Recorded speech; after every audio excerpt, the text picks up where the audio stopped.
En los rincones más oscuros de la tradición mexica, entre códices olvidados y cantos rituales, se menciona a una criatura que no ha dejado de inquietar la memoria colectiva de quienes habitan esta tierra. Su nombre es Aguizotl, palabra náhuatl que puede traducirse como espina de agua o el espinoso del agua. No es simplemente un animal salvaje ni un espíritu más de la naturaleza. El Aguizotl, según cuentan, es un guardián temible de las aguas, un emisario de los dioses y a veces algo mucho más oscuro. Para los antiguos mexicas, el mundo no estaba dividido entre lo real y lo imaginario. Todo tenía una raíz sagrada, una razón cósmica. Este ser aparece descrito en varios textos antiguos, como el Códice Florentino recopilado por Fray Bernardino de Sahagún en el siglo XVI. No se trataba de un mito aislado, sino de un ser reconocido por los sacerdotes y temido por los pescadores.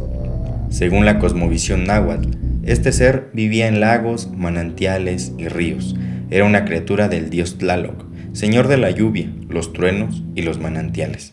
El Aguizotl protegía las aguas sagradas y al mismo tiempo seleccionaba a quienes serían llevados al Tlalocan, el paraíso acuático reservado para quienes perecían por causas relacionadas con el agua. Pero este paraíso no hacía menos terrible el encuentro con el Aguizotl.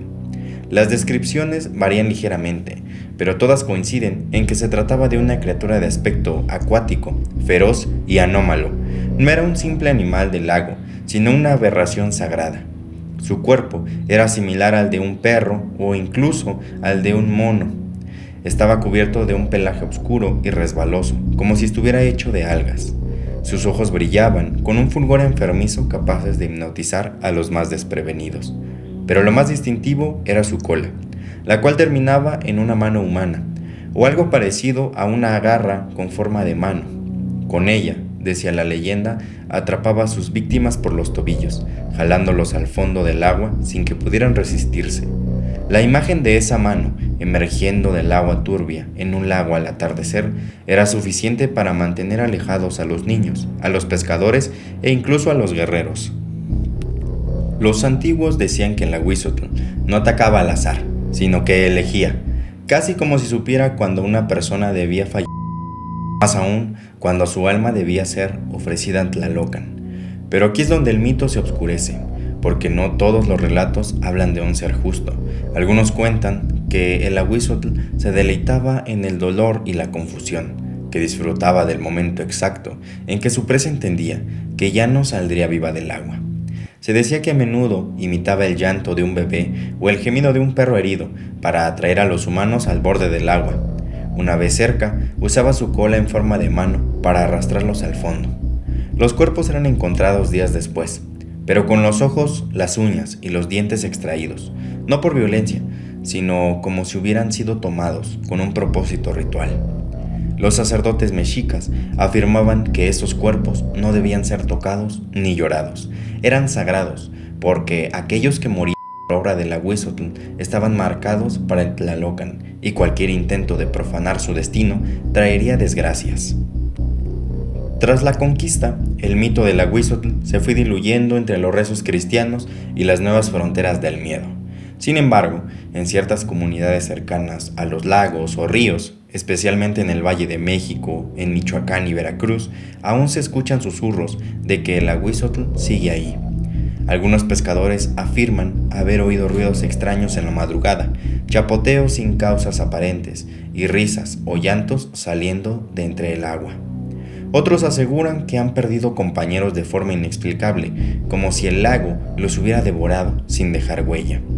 Hay quienes incluso relacionan al Aguizotl con otras leyendas lacustres, como la de la Llorona, los nahuales acuáticos o las sirenas que encantan y condenan. En el fondo, el Aguizotl no es solo una bestia, es un símbolo, representa la naturaleza impredecible y sagrada del agua, la línea entre la vida y la muerte, lo conocido y lo oculto. También puede verse como una representación del castigo divino o incluso como un recordatorio de que no todo lo salvaje puede ser domesticado, que algunas criaturas, como algunas verdades, permanecen sumergidas esperando a ser redescubiertas. La historia más controversial y comentada sobre el Aguizotl en tiempos modernos no proviene de códices o mitología, sino de un supuesto encuentro real ocurrido en 1998 en las faldas del volcán Popocatépetl, cerca de un lago pequeño y poco explorado conocido como Laguna de Hueyapan. Esta historia ha circulado por varios foros, revistas y programas de radio especializados como La Mano Peluda. Y aunque su veracidad es debatida, hay quienes afirman que existe una fotografía tomada del ser momentos antes de desaparecer en el agua. Eran los primeros días de septiembre. 3 biólogos de una universidad privada, cuya identidad fue preservada por razones legales, habían recibido un permiso para estudiar las condiciones ecológicas de cuerpos de agua al pie del volcán. Uno de ellos, a quien le pondremos Julio, documentó en su bitácora: La laguna está aislada, el ambiente es brumoso, húmedo. En la noche se oyen ruidos extraños. Anoche escuchamos lo que parecía el llanto de un bebé cerca de la orilla. No había nadie. Pensaron que era un ave o el eco distorsionado de algún animal nocturno. El segundo día encontraron peces muertos en fila, como dispuestos intencionalmente. Julio decidió montar una cámara réflex con disparador automático. Los 3 se quedaron acampando, decididos a captar algo. Esa noche fue donde ocurrió el evento. Cerca de las 2:17 de la mañana, según el reloj de la cámara, se activó el obturador. Una de las fotos muestra algo borroso, agazapado sobre una piedra en la orilla del lago. Parece un ser pequeño de pelaje húmedo, con un brazo largo y una especie de garra o mano extendida hacia el agua. El reflejo en sus ojos es anaranjado, no como de un felino, sino como si algo lo iluminara desde dentro. 10 minutos después, el grito.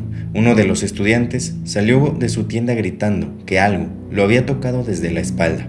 Se lanzó hacia el lago como si lo hubiesen jalado.